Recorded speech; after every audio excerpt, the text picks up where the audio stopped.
स्वागत है आपका अपने YouTube channel Geetanjali knowledge classes में। आप कैसे हैं? भगवान से प्रार्थना करते हैं आप सब स्वस्थ रहे और आपकी पढ़ाई अच्छी खासी चलती रहे। आज हम शुरू करने जा रहे हैं पॉलिटी।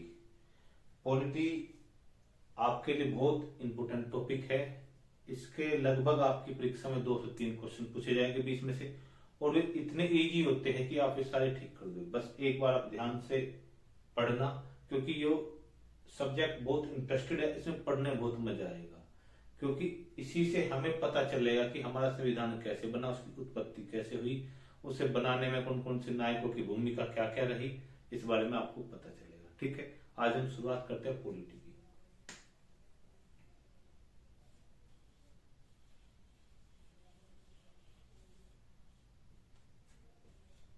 पॉलिटी को हिंदी में राज्य व्यवस्था कहते हैं।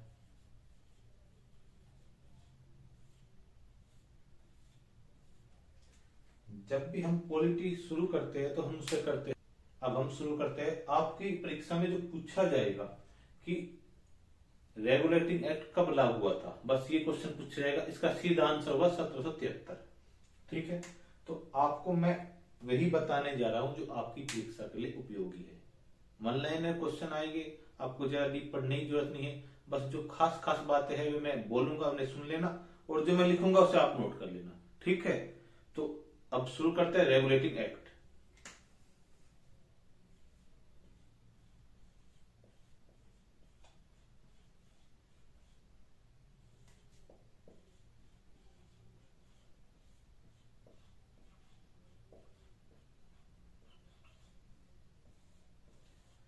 रेगुलेटिंग एक्ट कब लागू हुआ था?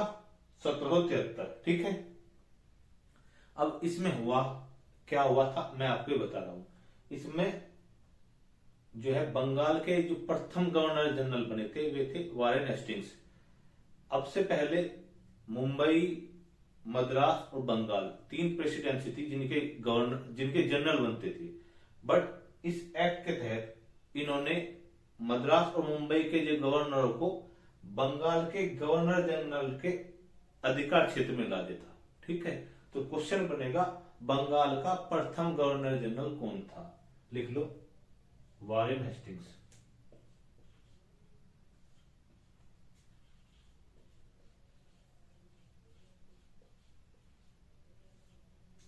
कौन था? वारेन हेस्टिंग्स, यानी बंगाल का प्रथम गवर्नर जनरल वारेन हेस्टिंग्स था। अब इसमें और क्या हुआ था, इसमें रेगुलेटिंग एक्ट में और क्या हुआ था मैं आपको वही बात बता देता हूं। इसमें 1774 में एक न्यायालय की स्थापना हुई थी कलकत्ता में।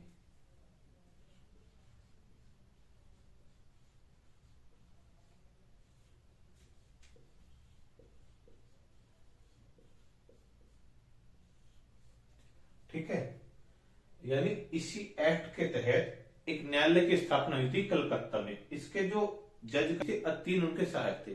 तो मुख्य न्यायाधीश का नाम मैं बता देता हूं, सर एलिज एमपी।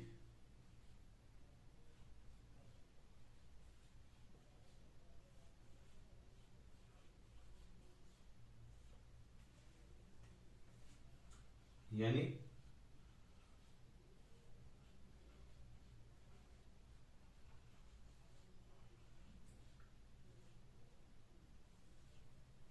हो गया।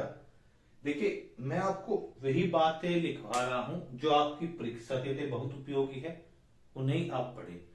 ज्यादा पढ़ने की जरूरत नहीं है, आपको जितना चाहिए इतना पढ़िए और सटीक पढ़िए, जिससे आप सटीक आंसर लगा सके। क्योंकि वहां लिखना तो है नहीं, आपको बहुत सारी नॉलेज चाहिए। आपको सिर्फ ये पता होना चाहिए कि रेगुलेटिंग एक्ट कब पारित हुआ, 1773 में। अगर पूछने लगा कि बंगाल का प्रथम गवर्नर जनरल कौन था, वारेन हेस्टिंग्स, तो प्रथम न्यायालय की स्थापना कहां हुई, 1774 कलकत्ता में। इसके मुख्य न्यायाधीश कौन थे, सर एलिज एमपी। ठीक है, बस इसमें यही था। ये जो है रेगुलेटिंग एक्ट आपके लिए इतना ही था, इससे ज्यादा आपको पढ़ने की जरूरत नहीं है। ठीक है, इसके बाद हम चलते हैं, एक सीक्वेंस में चलते हैं, जिससे आपको पता चलता है कैसे कैसे घटना घटी। आपको धीरे धीरे ऐसे ऐसे आप एक वो बनेगा, तब आप पहुंचोगे। ठीक है, इसके बाद हमारा एक नया एक्ट पारित हुआ,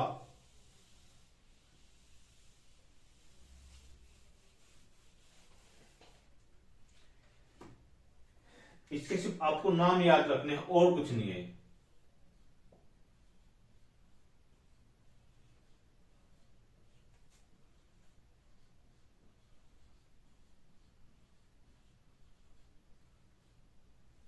संशोधन अधिनियम 1781। ठीक है, इस अधिनियम को कुछ नहीं पढ़ना, इसके नाम याद रखने। इसके 3 नाम है, उनमें आपको घुमाता है। जो एग्जामिनर है उन्हीं 3 नाम को लेके आपसे पूछता है संशोधन अधिनियम कब पारित हुआ, 1781। अब 2 नाम और बता देता हूं। एक है बंदोबस्त, आपने सुना भी होगा, बंदोबस्त कानून। एक नाम और इसका है एक्ट ऑफ सेटलमेंट।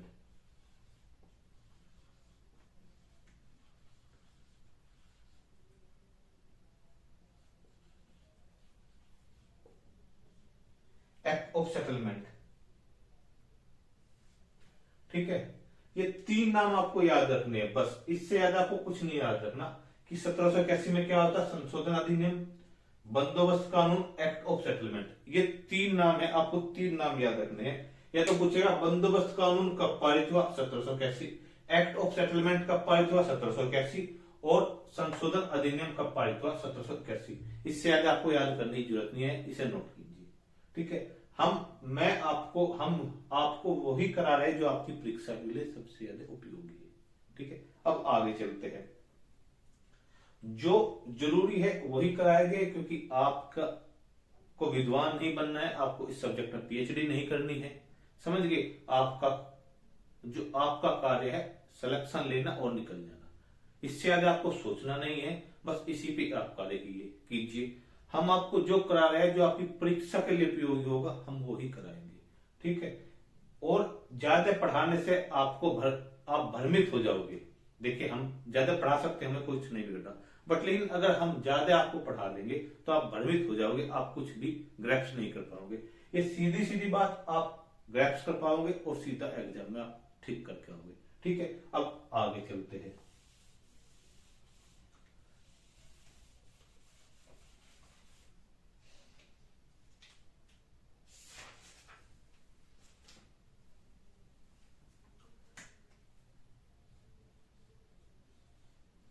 ₹1784 का पिट्स इंडिया एक्ट।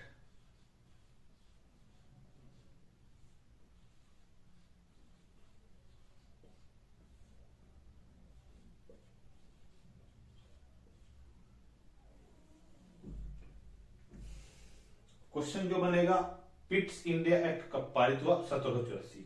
इसमें क्या था, इसमें जो 1773 का जो एक्ट पारित होता है, मैं बता रहा हूं, एक हल्की सी बातें जो पारित हुआ था, उसमें जो कमियां थी उसे दूर किया गया था। एक और बात हुई थी, जो कंपनी का, एक बात का ध्यान रखना,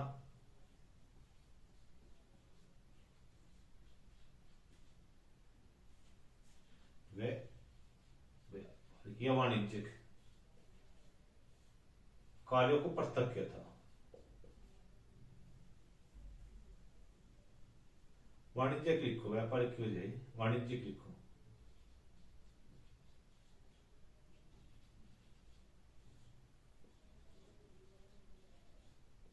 समझ गए? इस एक्ट में क्या होता है, राजनीतिक व वाणिज्यिक कार्यों पर पृथक किया गया था। बस यही इसमें है, इससे ज्यादा आपको याद करने की जरूरत नहीं है कि पिट्स इंडिया एक्ट कब पारित हुआ था, 1784 में। इसमें हुआ क्या था, या पूछा लगेगा कि कंपनी के राजनीतिक व वाणिज्यिक कार्यों पर पृथक कब किया गया था, या तो आपको हुआ पिट्स इंडिया एक्ट या 1784। ठीक है, बस इससे ज्यादा आपको क्वेश्चन नहीं आएगा। अब चलते हैं हम सीधे 1833 का चार्टर कानून। उसके बीच में कोई ऐसा नहीं है जिसमें पूछा जाए, बस अब सीधे चले गए 1813 का चार्टर अधिनियम। ठीक है, यहां तक हो गया, क्योंकि ज्यादा डीपली जाने से आप गुमराह होगे, भ्रमित होगे, आपको जो चीज चाहिए उससे आप भटक जाएंगे। इसलिए हमारा जो उद्देश्य है कि आपको वही चीजें बताए जो आपकी परीक्षा के लिए सबसे ज्यादा उपयोगी है, और आप बस वही चीजें पढ़िए जो आपके लिए उपयोगी, और सटीक आंसर मारिए। बस मेरा ये आपसे अनुरोध है। ठीक है, एक और अगर आपको वीडियो पसंद आ रही हो तो लाइक करें, शेयर करें और हमारा चैनल सब्सक्राइब करें, जिससे आपके जितने मित्र, दोस्त, सहपाठी, कलीग, रिश्तेदार, वे भी इस चैनल से फायदा उठा सके, लाभ ले सके और अब वे भी अपना सिलेक्शन ले सके। चलिए अब चार्टर कानून 1813।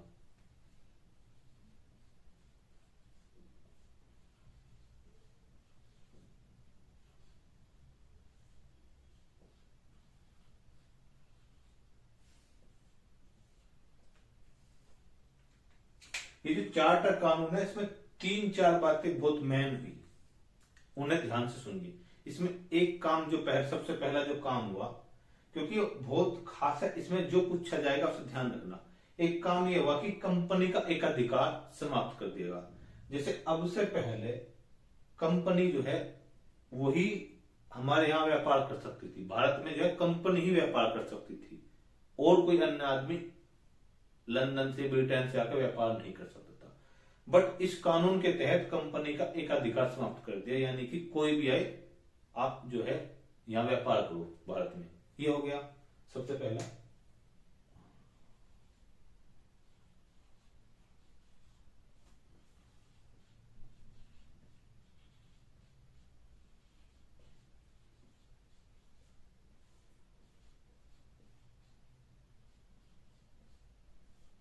ठीक है, सबसे पहली बात हुई कंपनी का एकाधिकार समाप्त। दूसरी बात क्या हुई कि चाय व चीन के साथ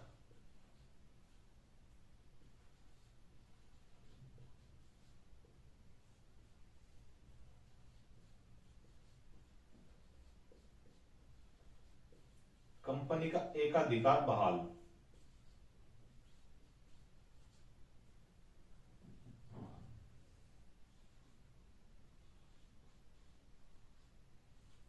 उन्होंने कहा कि कंपनी का एकाधिकार वैसे तो समाप्त कर दिया, बट अगर आप चाय का व्यापार करेंगे और चीन के साथ जो व्यापार है वो कंपनी कर सकती है, उसमें कोई अन्य आदमी नहीं घुसेगा। कि चाय के व्यापार में कोई कोई भी आदमी है वो चाय का व्यापार कर ले, ऐसा नहीं है। उसमें सिर्फ जो कंपनी के आदमी थे, जो कंपनी के साथ जुड़े हुए थे, वही आदमी व्यापार करेंगे और वही चीन के साथ व्यापार करेंगे। ये क्या रहा कि इसी नियम के तहत कंपनी का एकाधिकार समाप्त हुआ, बट उसमें कुछ शर्त लगाई गई कि चाय व चीन के साथ कंपनी के एकाधिकार बहाल रहेगा, इसमें और कोई आदमी नहीं घुसेगा। ठीक है। तीसरी बात इसमें क्या हुआ कि मिशनरी आई। मिशनरी जानते हो, ईसाई धर्म। मिशनरी आई और उन्होंने अपने धर्म का प्रचार और प्रसार करा, यानी मिशनरी आके लोग प्रबोध करना, धर्म का प्रचार करना, उन्हें पढ़ाना। ठीक है।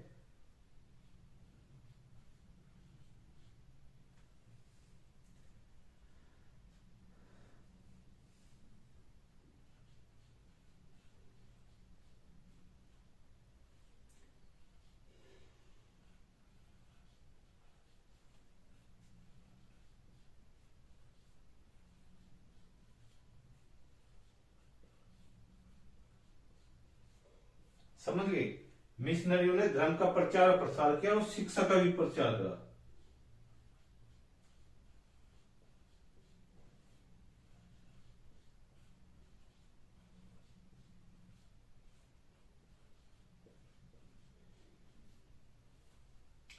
यानी 1813 का जो कानून था, चार्टर कानून था, उसमें ये 4 चीजें सबसे खास है कि मिशनरी भारत में कब आई? 1813 के चार्टर कानून के तहत।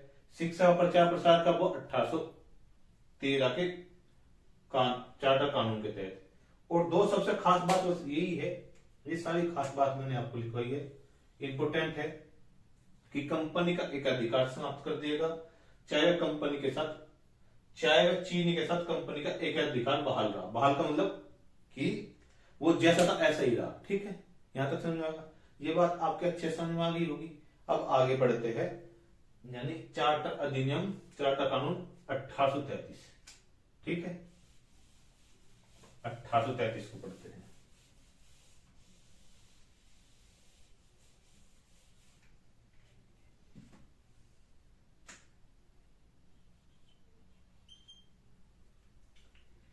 1837 में एक क्या चेंज आया कि अब तक जो गवर्नर जनरल था वो बंगाल का था, समझिए।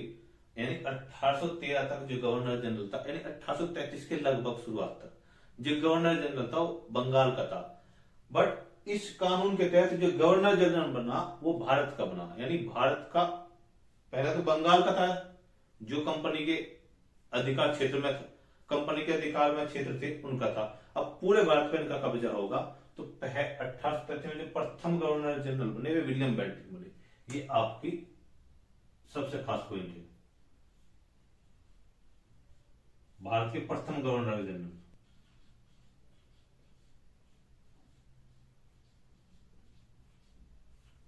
William Bentinck, Lord William Bentinck.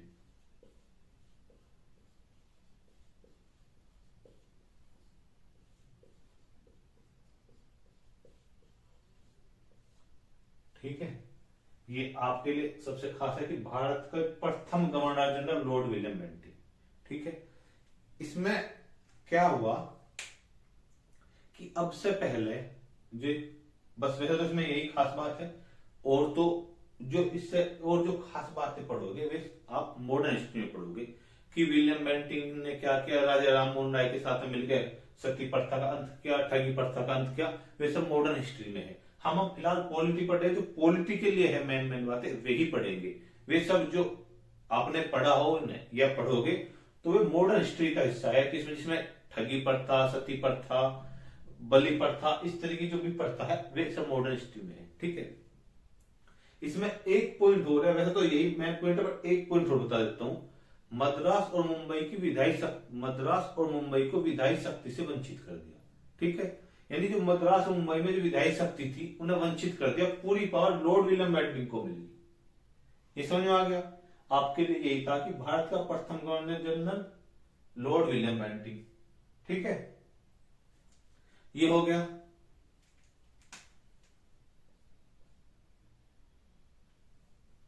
ये होगा अब 1853 का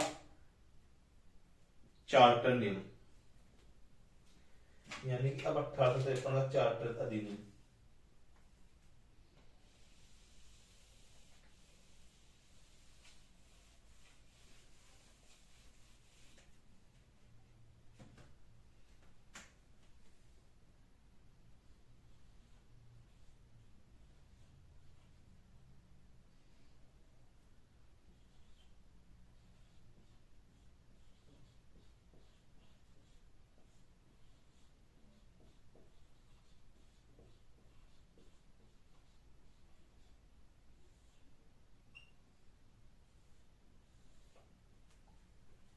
अठारह का चार्टर अधिनियम, इसमें क्या हुआ देखिएगा। इसमें क्या हुआ, परिषद ने 6 नए पार्षद जोड़े और जिनसे एक विधान परिषद की स्थापना हुई। तो इसमें सबसे पहला है कि भारत में केंद्रीय विधान परिषद कब स्थापित हुआ, 1853 के चार्टर अधिनियम। ठीक है, भारत में भारतीय विधान परिषद,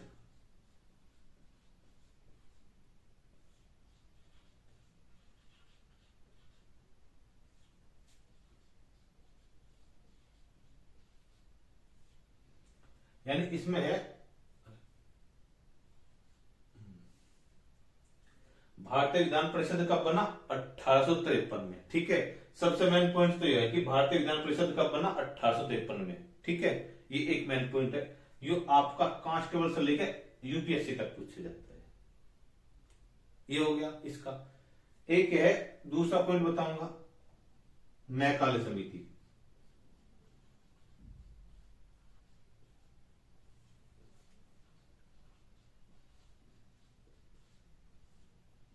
ये 1854 में बनी, किस लिए थी, सिविल सेवा के लिए थी।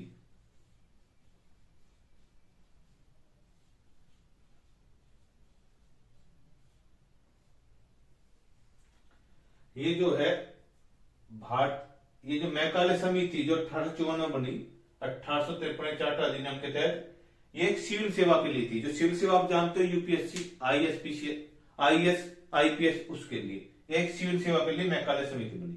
ठीक है, इसमें बस यही था, आपको यही याद करना है, ज्यादा डीपली पढ़ने की जरूरत नहीं है। जो मेन पॉइंट है आपकी परीक्षा के लिए उपयोगी है उसे ही आप नोट कीजिए और उसे ही रटिए। बस ये है कि आप चीजें रटिए, प्रैक्टिस कीजिए और सटीक आंसर मारिए अपने परीक्षा में, जिससे आपका सिलेक्शन हो जाए। इससे ज्यादा कुछ नहीं आएगा, जितना हम करा रहे हैं उससे बाहर कुछ नहीं आएगा, हम ज्यादा ही करा रहे हैं, इससे बाहर कुछ नहीं आएगा। जिस दिन आप एग्जाम दे के निकलोगे परीक्षा हॉल से, उस दिन आपको पता चल जाएगा हाँ हमने जो करा था वही है। आप हम पे विश्वास कीजिए, ठीक है, और हमारे साथ जुड़े रहे और मेहनत से पढ़ते रहे, ये हम कहेंगे।